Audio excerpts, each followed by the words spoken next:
What's up, junkies? Welcome back in for another edition of Pigskin Junkies. Myself, Michael Larson, the big brother, Jared Larson, and once again, the Scott Panza, here to bring you Week 1 action here in the NFL. It is upon us, boys. How are we feeling? Juiced. We've been waiting for this. It was a long summer, but now it's September. It's right before the weekend, and I'm just so fired up to get the season going. And we got a pretty nice slate of games to kick us off in the new season, and I'm fired up. I'm fired up. Yeah, no more baseball, thank God. Well, baseball's still on. Well, yeah, but it doesn't. I don't have to watch. I'm not forced into watching baseball anymore. It's actually something that I want to see on the television. It's nice. I catch myself watching Mets games. I watch about an inning and a half, and then it's time to go to bed. Mets games. And then I was just watching Do Your Job Part 3, and let me tell you, it gets you just so fired up for the new season. And all the best ball drafts are done, all my fantasy drafts are done, and now it's just fully focused on all 600 of Scott's best ball drafts are done. And now it's just fully focused on the picks, and we got some decisions to make. We got the Westgate lines in front of us, but some decisions to make between Westgate, Circa, and Super Contest Gold. So we're just ready. I'm just so fired up to be in front of my TV for an absurd amount of time on Sunday, watching all these games. Red Zone, Pats at Sunday night. It's just fantastic. Scott, who's more juiced, you or Scott Hansen? I think he brings the heat.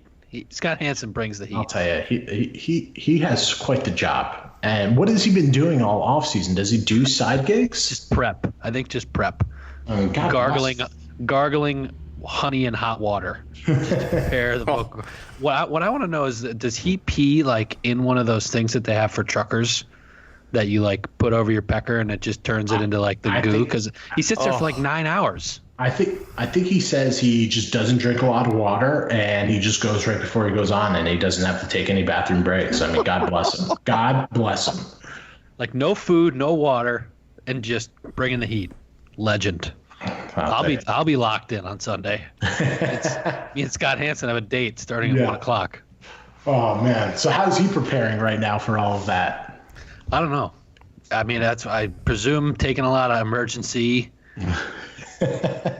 doing a lot of Ron Burgundy workouts. Yeah, I mean they're. I don't know if you heard me, but I just did over 1,000 of those.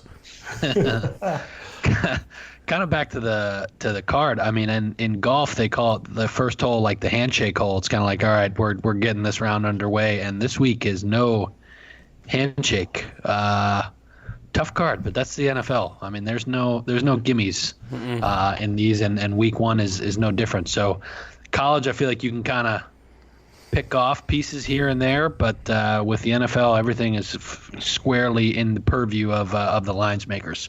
So these lines get sharper and sharper seemingly every year. Yeah, there are some numbers. So we're waiting for the Westgate numbers to come out, and then when they come out, and some of the numbers that I was hoping to see, they did not fall my way. So that's just the way it goes. So just got to make some adjustments and kind of hone in on a few teams here. So Antonio Brown's got a helmet. We don't have to talk about that anymore. What we're here for and what the people want are the picks. They want the winners. They want the winners. Not just the picks, but they want the winners. Well, we are the junkies who do nothing but produce winners. When we say picks, we mean both. They're the same thing. But yes, I agree with Steve Scott. They want winners. But I guess, Scott and Jared, do you want to tell kind of how you're going to play it out this year on the podcast so people know what to expect, I guess, when you're going through these picks? Yeah, absolutely. So I think we're gonna kind of go run down all the games and then kind of highlight 2 games that we're really confident in, and then on Sunday we will definitely tweet out all of the Super Contest and Circa pick entries that we've made, and then hopefully And then on top of that, we'll be definitely tweeting out any late line adjustments or, injury news I think is worthy to take advantage of.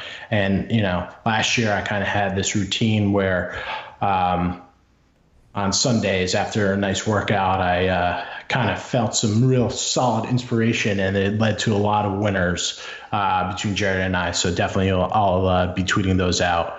And then, that's my plan. Jared, what say you?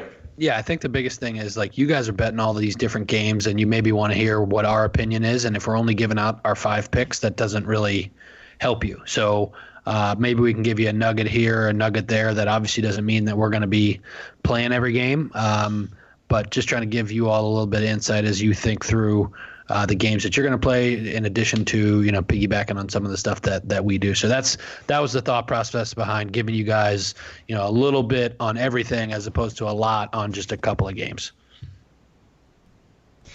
So there you go. So if you don't like that, then tell us. But that's how we'll roll unless we hear significantly different from you all. Yeah, absolutely.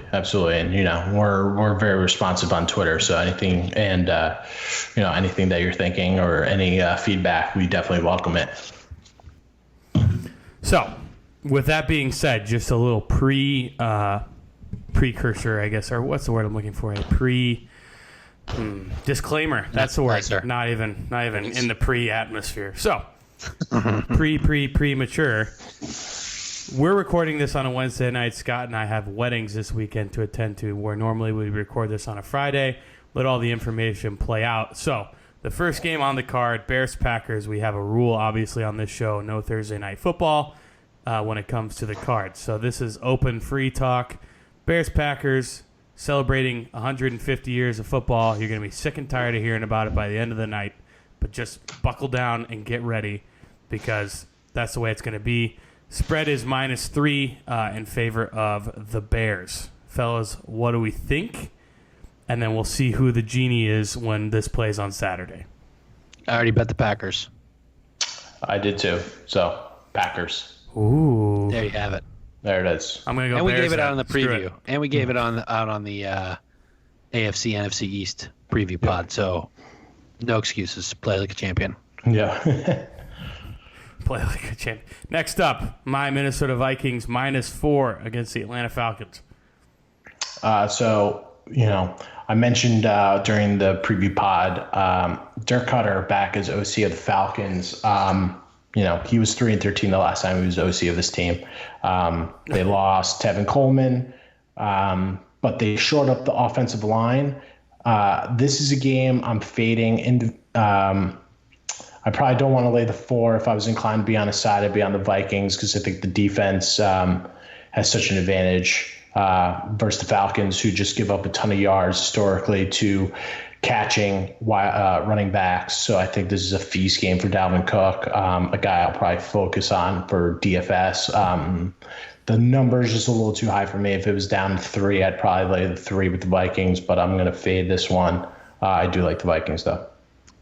Not a play for me. I'm buying the Falcons early on this year, getting the 4 points I like. I'd play the Falcons. I do agree with Scott. I think Dalvin Cook will have a monstrous season, and it starts here at home with a big game to open up the season. But if gun to my head, I'm taking the Falcons. Not a play, though. I mean, I'm not even gonna adjust there. We all know who you're taking. Yeah. Next, Eagles-Redskins. Eagles -10. Just the offensive line for the Redskins is just so decimated. No Trent Williams. The Eagles pass rush is one of the best in the game. This is, I know in division, 10 points is a lot to lay, but they've waxed the Redskins. They beat them by like 16 points on average over the last couple seasons. So I'd be on the Eagles here. This is definitely a tasty teaser play, but I'm laying the 10 with the Eagles. This game is Barftown, USA. Case Keenum, Redskins stink. There's no more room left on the Eagles bandwagon hype train. I am with Scott. I would play this Eagles in a teaser or bust. No interest in the Redskins. Bad organization, bad coach, bad owner, bad quarterback, bad everything. Just no hope for the Redskins. Got to go to the link. It's going to be nice and loose there as the Eagles look to get back to the Super Bowl. Eagles. Fly, teaser Eagles only. fly. Yeah, fly Eagles fly. Teaser Oh, good. Don't do it. Don't do I it. can't lay double digits in division. I can't do it. I'm allergic. I know. It's. I know. Is there a line for how long it takes for Haskins to get into the game here? I think Not this week. I think they'll give him some time. The thing with the Eagles, I mean, I would expect more money to be on the Eagles, and it's actually, according to the site I look at, only at like 63%. So I'm sure it'll go higher by game day. All right. Next. Remember, sports betting illegal in Pennsylvania, so I'm not sure how that would affect the flow of money. But I expect this to go higher. If you like the Eagles, bet them now. Next, we got Jets-Bills. Jets coming in at -3. I mean, everyone knows my love for the Bills. I'm gobbling up the 3 points here. So the thing with the Jets is last year their offense was an issue. They put up points all year. Their defense was trash, and they had a defensive head coach. So they've moved on to an offensive head coach. They didn't upgrade anywhere on the defense other than Queenan Williams. One of their top linebackers is hurt. And the Bills overlooked had one of the best defenses in the NFL last year. So this is a Bills money line. This is Bills -3. This is one of my favorite bets of the weekend. You're probably going to get sick of me talking about Josh Allen and the Bills, but they're being overlooked. They have a significantly better head coach. And they've done well against Dolphins when Gase has been the coach. When Gase is the coach of the Dolphins. So it's a familiar opponent for them. So Bills all the way. Nobody circles the wagons like the Buffalo Bills. Yeah, baby. Bills. Give me the Bills. For all the reasons Scott just mentioned, you guys are definitely going to get sick of hearing us talk about the Bills. I'm sure they got sick of us last year. Yeah, well, it's that was a little sprinkling. What you're about to get is an avalanche of Buffalo Bills, Orchard Park. We're going to get videos. This might have to be a road trip. I would love to get up there. It's I don't want to freeze my ass off though. So if we're gonna do it, let's do it soon. I'm not doing this December nonsense when it's like 8 degrees outside. I know. The only time is in October this year. I mean, the spreads moved down in the favor of the Bills, and 39% of the bets have been on the Bills. So you know that the heavy money's coming in on there. That's true. Yeah, I mean, I think everyone would love to see Scott jumping on a table. Just off the top of a truck, just coming in. Off the top of a bus. Yeah, just flying in. Be beautiful. Next, Ravens, Dolphins, -6.5. For the Ravens, excuse me. Oh, God. This is just, it's a puke fest. Pass all the way. I'd be on the Dolphins going to the head. The line overreaction to all their moves, but they are quite perplexing, and you just don't know where the locker room is for the Dolphins. So pass all the way. Yeah, hard pass here. But I agree with Scott. Line's gotten away from the Ravens here. I think you have a team that's still going to be focused on the run and defense. John Harbaugh at the helm. John Harbaugh. Jim Harbaugh's in Michigan. 6.5. Yeah, 6.5. Too many points here. Gun to the head, Dolphins, but no way this is getting 1 red cent of my actual money. No, absolutely not. Next, we got 49ers, Buccaneers, Bucks at home. Straight up, who you got? I'd be on the Niners, but this is another stay away game. The Niners defensive secondary is terrible. All I've heard all offseason is how great Bruce Arians is going to get the Tampa Bay offense going with Jameis Winston, Chris Godwin, O.J. Howard, Mike Evans. It makes me want to puke, but they have no running game. The 49ers traveling all the way east. That's a long flight for them. At least it's in the 4:30 spot, but pass all the way. Yeah, no official selection here. If you guys follow us on Twitter, you saw that I bet Buccaneers first half at home against the Browns in Week 3, the quote-unquote dress rehearsal of the preseason. I actually sat in the Westgate Superbook and watched that whole thing, waiting for my buddy Scott to show up, and that, I tell you what, they just got pounded. I tell you what, man. Let me tell you what, man. Spider 2, why banana? They no good. I have no confidence in the Buccaneers. I certainly have no interest in picking the 49ers to go west to east and win a game. No play for me here, but the Buccaneers, I would love to bet them here. I just I'm having a tough time removing myself from the recency bias of watching them play like total shit at home against the Browns. Yeah. So, I mean, you're not horny for Jimmy G anymore, Scotty? I am horny for Jimmy G. It's just this is not. I want to see a little bit more from him, and I'm telling you, it's really difficult the first year off an ACL for quarterbacks because they're a little gun shy, and it's going to take them some time to get into a rhythm. Mm-hmm. So that's why I want to fade the Niners early this season until I can really see how he's moving. I think he hasn't done anything. All right, next up, Chiefs, Jags in Jacksonville in Duval. But Chiefs favored -3.5. Puke. I hate that chant, but I'm all over the Jags. It's one of my favorite bets of the weekend. I wish the Westgate number was 4. I'd feel so much better about it, but 3.5 at home, like I said. Jacksonville's a tough place to play. It's going to be super hot out there. There's a defense that's super motivated after last season's debacle. Nick Foles, I believe in the magic of Nick Foles. Apparently he's battling an abdominal issue, so that's something to track.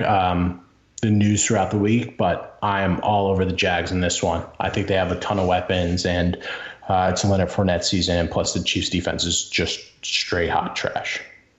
Scotty and I are vibing tonight. I also, this is one of my 2 selections, is the Jacksonville Jaguars +3.5. I would wait to bet it. I think you will see some 4s, and I would grab it if you can get it. I agree with Scott. This defense is world class. It's what got them to the AFC Championship game 2 years ago. Unfortunately, Blake Bortles smoked him right in the face last year and put him behind the 8 ball too many times, turning the ball over. So I think Nick Foles coming in will be a shot of energy in their arm in terms of not losing them the game on offense and letting the defense really showcase. The Chiefs hype train is at an all-time high. And I agree, Andy Reid's a great coach. I agree Patrick Mahomes is a world-class quarterback, but the price on this stock cannot get any higher. So give me the Jags, hopefully getting the 4, but I will be playing them in the Super Contest for sure.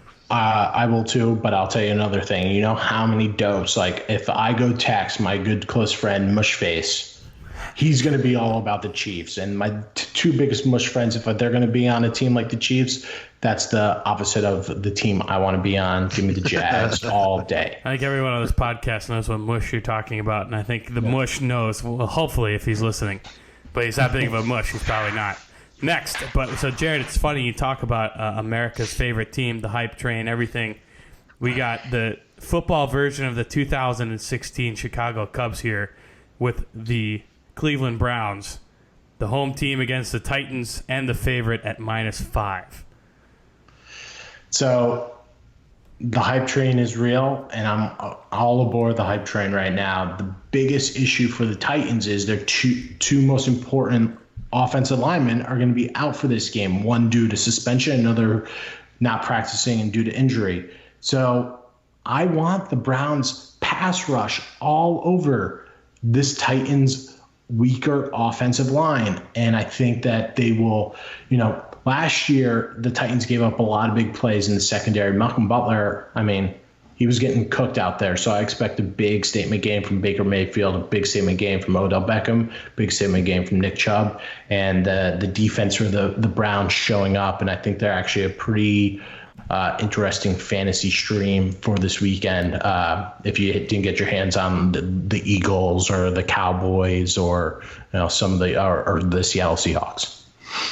I had to go run in my mouth saying we were vibing. I like the Titans. I will not be playing it or betting it, but again, this is purely a value thing. I don't think the Browns deserve to be laying 5 points against a pretty good team in the Tennessee Titans.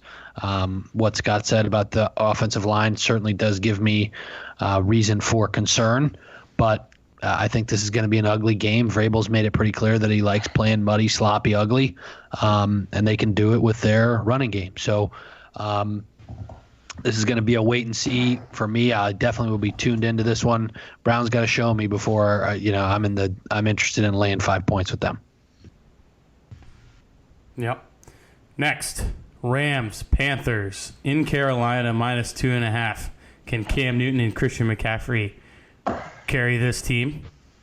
So the thing with the Rams is none of their starters have played in the preseason, and we saw this last year when they started against the Raiders, who were, one of my favorite teams to bet against.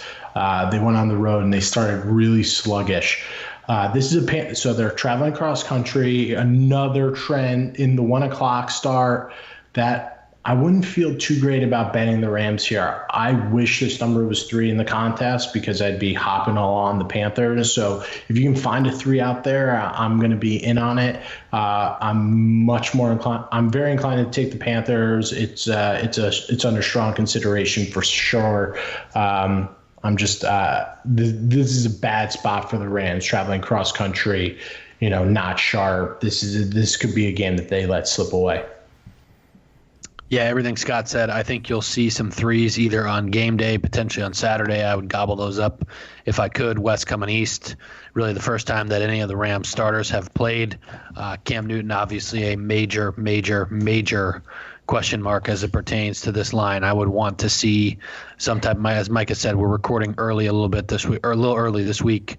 I would want to see some news and some on Friday afternoon as to whether or not he's playing before placing a wager on this game. But if he indeed is the starting quarterback, I'm interested in the Panthers in this game. Yeah, he's been off the injury report, so apparently he's good to go. This could be a juicy game because the Rams are not exactly the team that stopped the run last year. So this is a pretty intriguing spot for run CMC. Number 1 overall pick, Kyler Murray leads the Cardinals onto the field at home against the Lions, where they're a 3-point dog. I'm still befuddled why Kyler Murray, the week before his first NFL start, is in Oklahoma watching a college football game against Houston. Why are you not preparing for this game? So the Cardinals' offensive line is awful, one of the worst in the NFL. The Lions' defensive line for run stopping with Snacks Harrison and Trey Flowers on the outside to get some pressure is going to feast in this game. It's one of my favorite bets of the weekend. Now it makes you want to puke laying 3 with a team that won 6 games last year and didn't look all that sharp in preseason. But I feel pretty confident about this one because they're going to unleash the Kerryon Johnson. Mm-hmm. This is a great spot for the Lions here. They need to start their season off quick because they got a really, really difficult schedule. I hope they're not looking ahead, but this is one of my favorite games. They got embarrassed last year in week 1. I think they're going to reverse that trend against Cliff Kingsbury. Yeah, this is a no play for me. Mainly because I want to believe the Kingsbury Kyler Murray hype train, but I agree with Scott where it's just they've done nothing to deserve this line. David Johnson is back this year. I think we'll finally have another successful season now that Steve Wilkes is not the head coach and just ramming him up the center's ass for an entire season. But I like the angle that Scott said about the Lions last year getting embarrassed on Monday night in the opener. Now, whether or not Patricia can actually do anything about it this year, I don't know. But this will be a no play for me. This is a game that I'll probably be keyed in on because I want to see what Kyler and Cliff have planned for the season. I want to see his play calling. I'm excited to see T.J. Hawkinson. I think he's going to get some looks, especially like Scott said. If they get Kerryon Johnson going, I think that's going to be a receiver that Matthew Stafford looks for. Going. One of the things, a popular thing that's been tweeted about is how rookie tight ends don't produce in their first year. Rob Gronkowski had 10 touchdowns in his rookie year. And I'm not saying T.J. Hawkinson is Rob Gronkowski, but you have a defensive coach who's with the Patriots who I think he wants Hawkinson, to emulate Gronkowski. He's the same body type. I mean, Matthew Stafford needs a tight end, someone to target in the red zone because Kenny Golladay and Marvin Jones are not big go-get-it wide receivers. So, I have a lot of T.J. Hawkinson exposure in fantasy, and I really like what this team did in the offseason with their offense, rebuilding it from last year. Mm-hmm. Agreed. Now, our favorite team from last year outside of the Buffalo Bills, our favorite quarterback, Russell Wilson and the Seahawks at home against the Bungles, -9.5. This is a fade game for sure. Maybe a tease game with Seattle, but total puke fest with the Bengals. I don't have a lot to say about this game. I'm plugging my nose, taking the red rifle. We're going up to CenturyLink or whatever the hell they're calling it these days. Wow. Give me the Bengals plus 9.5. I do not trust the Seattle coaching staff to cover 10 points. I don't care who they're playing. I think a lot of people forgot about the Andy Dalton in the last part of the last year. Obviously, he was hurt. He can spin it. People want to bust chops about Andy Dalton. The dude can spin it, and he definitely can spin it in garbage time. Give me the Bengals. Give me the 9.5. Keep it tight. Close game. Maybe Seahawks come from behind, win in the fourth quarter. No AJ Green? You're still feeling that? Doesn't matter. Okay. Doesn't matter. I'll tell you, I mean, I can't wait to see Clowney in this defense. I think that it could put them over the edge to make the playoffs. But I'll tell you, 49% of the money has been on, or 49% of the bets have been on Seattle, and the spread's moved 2.5 points. So I think that is one of the indicators that I look at to fade this type of game. Now, so, before we move to the next one, just as a refresher, why don't you do, when you say fade, you mean blank, and then when you say tease, you mean blank, just so we can put another refresher out there for those if there are new reviewers or whatnot. I know we got some sharper people and then people who are new to it as well, so I just want to make sure they know. Yeah, fade is I'm staying away. I will not bet a game. And then tease, 2-point teasers are you get to add 6 points to the spread. So in this example, Seattle, you can tease them from 9.5, laying 9.5 to laying 3.5. And then you pair that with another game, say the Buffalo Bills, you make them +9 from their +3. And both bets have to hit for you to win your bet. And then if you add more teams, you get more points. So 3-team teasers are 10 points, and 4-teamers I won't even touch ever. So I don't even know what those points, the points you get there. I don't know, Jared. Do you know? I don't. Don't bet them. That's all the advice you need. Don't do huge teasers, and don't do massive team parlays. Unless you're me and you're a genius. Yeah. Unless you're Micah, apparently. He holds the keys to the world. Hey, I hit the parlay to start the season. We'll talk about that more on the college one. So, next up, Chargers Colts. Chargers at home. I think I got a feeling where this one's going. Chargers favored -6.5. So Russell Okung is out for the Chargers. He's got blood clots, I believe. But the overreaction to Andrew Luck retiring and Jacoby Brissett stepping in, I think is a little insulting. The Colts team is loaded on the offensive side. Their defensive line should be able to feast, and unless the Chargers are going to go to a quick strike offense, I think this is going to cause problems for them. This is still a team in transition. They lost some weapons from last year. Obviously, Melvin Gordon holding out. Give me the 6.5 all day. I was praying this number would be 7. Unfortunately, it's not. If you can grab a 7 out there, hop all over it. But this is definitely going to be one of my plays this weekend. I'm all over the Colts. Give it to me. Yeah, Colts too. I'm a Scott. Mainly, I think there's a massive overreaction to Andrew Luck. I also look at the Chargers' history in early part of the year.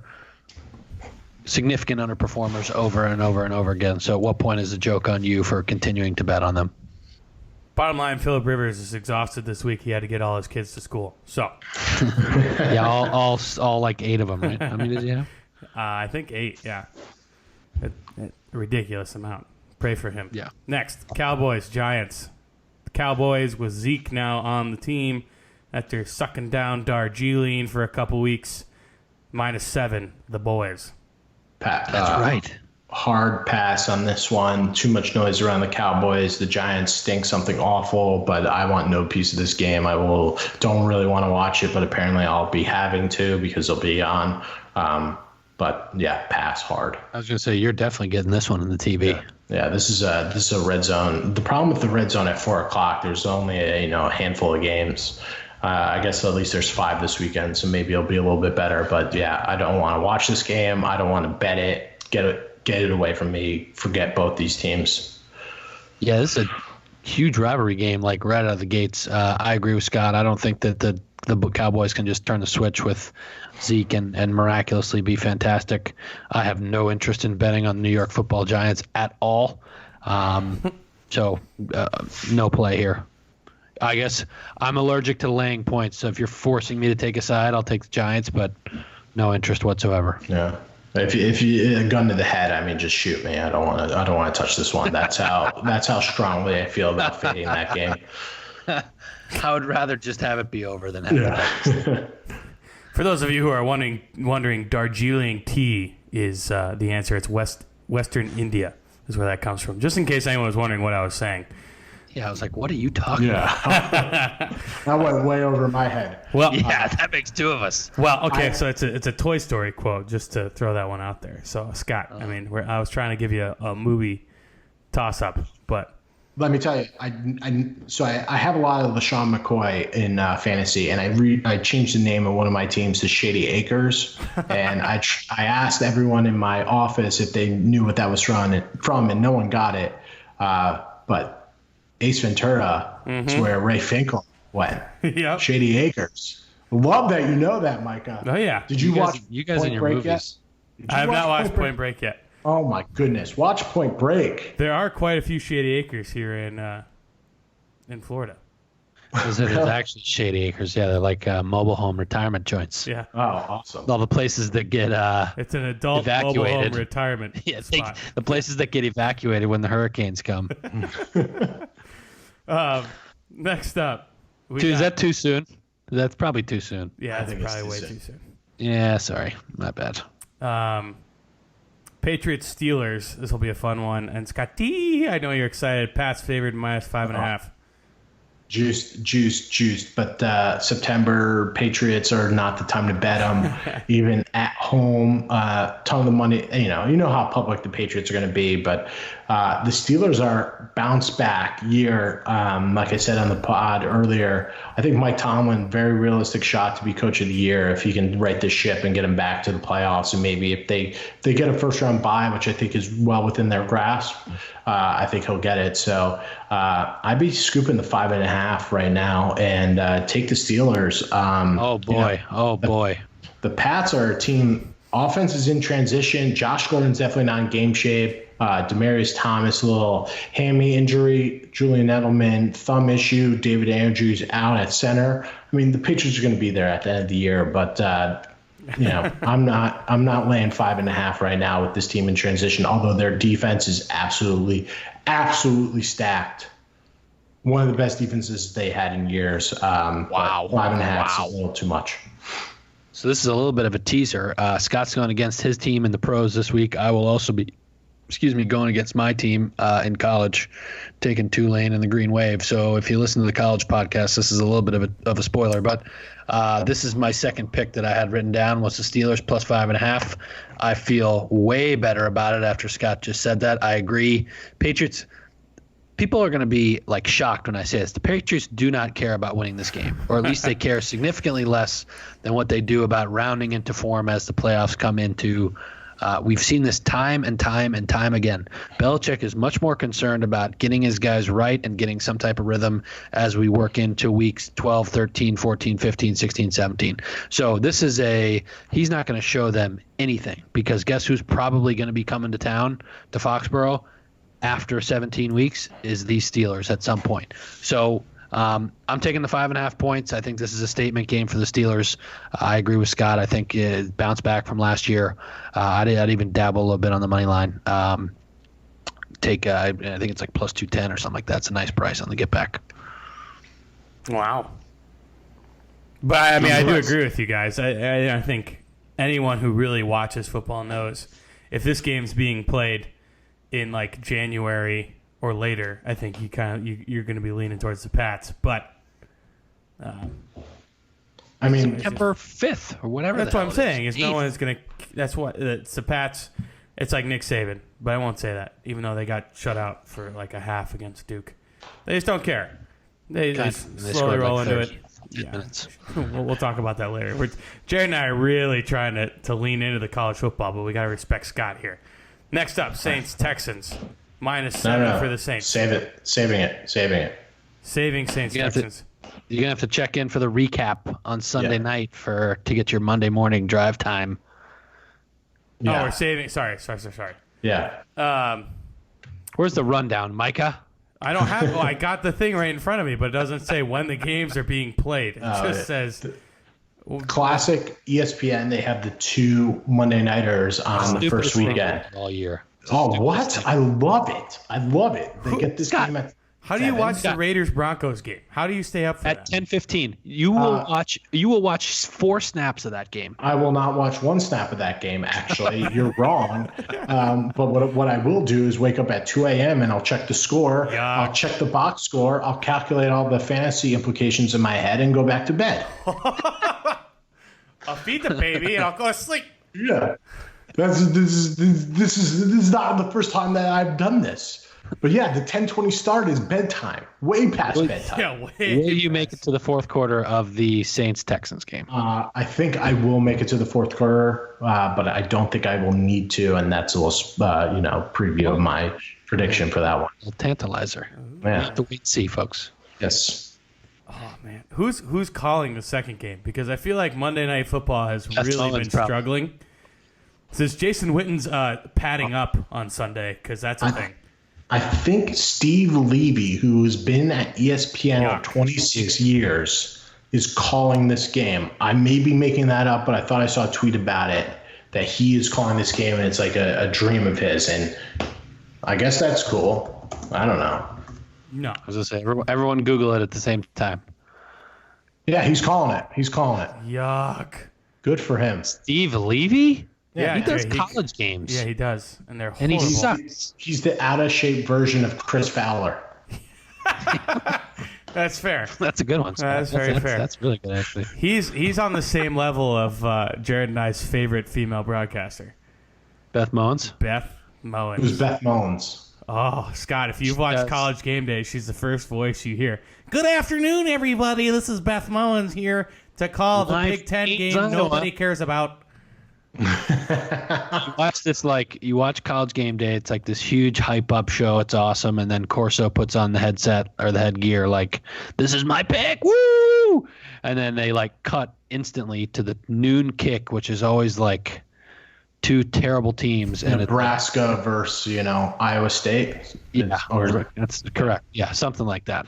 Wisconsin versus Illinois. Yeah, right. There it is. Insert it's some 2 teams from the Midwest. Purdue, and- Indiana. That's the one. Yeah, all the- Rutgers, Indiana, even better. Oh, yeah. God.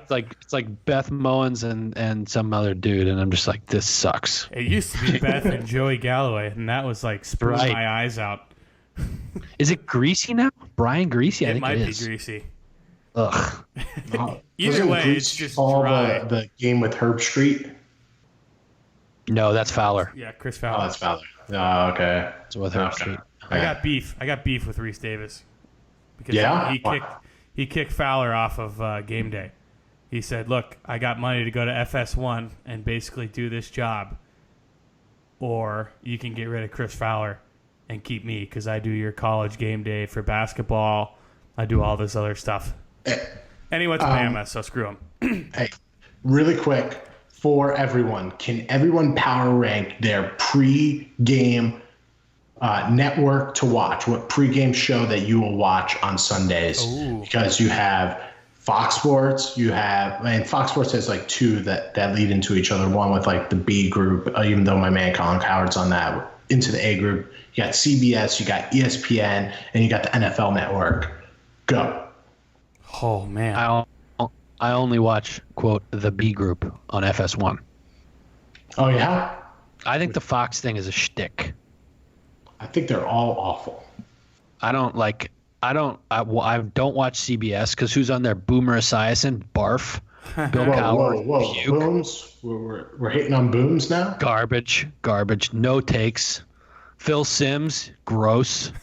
Who else? Fox. Nate Burleson. He's good. NFL Network, I do like Nate Burleson. Is Schrager on there? I would probably like the NFL Network one. Although I don't ever watch it. ESPN, you can't even turn on. No. CBS, I'll preview it because they always lead into the Pats a little bit. I can't do CBS. I can't do Fox, and I'll watch a little NFL Network. And then I just wait for Chris Hansen. With Cow Turd. I feel like most of me, I just watch Fox because, similar thing, Scott. I'm watching Vikings games. So, I like listening to Howie and all those guys. They're just fun. So, I don't think they're going to give me any good information, but. No, definitely not. That's not where you go. Bradshaw is like half in the bag when he shows up to those things. I know, but watching Terry and Eddie, it's like hysterical. Well, but like you can do. I mean, Charles Barkley does the TNT stuff. I feel like he's half drunk too, but like it works for them, for me at least. And the Fox, the NFL stuff, just I don't know, the shtick doesn't work. Terry Bradshaw does all the highlights on Fox. I think it's hysterical. And then Jimmy just sits there and he's like, "Ah, my hair hasn't moved in 90 years." Yeah. Bradshaw just like drools on himself. Touchdown. God, I mean, I do miss. Who was it? Oh, I'm drawing a blank. On ESPN when it used to be the two amigos, Boomer and Chris Berman. Yeah, fastest 2 minutes. And I mean, it lives on. I will say, pardon my take. That is pretty funny when they do that. But the real fastest 2 minutes was the best thing I think that was ever on television. My quick ESPN take. used to be cool. Used to be good. Yeah, not anymore. It's true. And I can't do Chris Carter, and I like Randy, but I can't watch ESPN. So. No, it's terrible. Well, Chris Carter's on Fox now. I know. I hate CC's takes are awful. Him and his show with Nick Wright, terrible. Absolutely terrible. You're just crushed. You don't need to listen to any of these programs. Just download our show and you'll be good. They're all idiots. They're professionals. They make good takes. I don't mean that in a mean way, but I'm just saying for me personally, if I'm going to be driving in my car and I'm going to listen to any of them, I'm going to listen to Colin. That's probably it. Yep, I'm with you. Right, my man Colin. He's the man. Right. Hit Caliendo on today. Frank. Tell you what, man. That was fun. That's a funny dude. Well, so there's our rankings. I guess we could put a poll out there. Or put a little Twitter. Good idea. And see what everyone's thinking. So, because I think that was a very fair question there, Scott. So that's a look at our week. Obviously, our recap's going to come Sunday night. Once again, we're recording on Wednesday. So if any new information comes out before you hear this on Saturday, we apologize that we weren't able to cover it. Jared and I will be sending out our college football recap / preview for week 2 of the college football season. Lots on that one. So if you didn't listen to it and you're listening to this Saturday morning and you want to get some picks in, go back and listen to that. So this is like Inception for me in my brain, trying to play out when people are going to be hearing this. Oh boy. So for myself, Michael Larson, the big brother, spin the dreidel, Michael. Spin the dreidel. I'm losing it. And the Scott Panza. That's it for us, junkies. Thanks so much for tuning in. Go time, baby. See ya.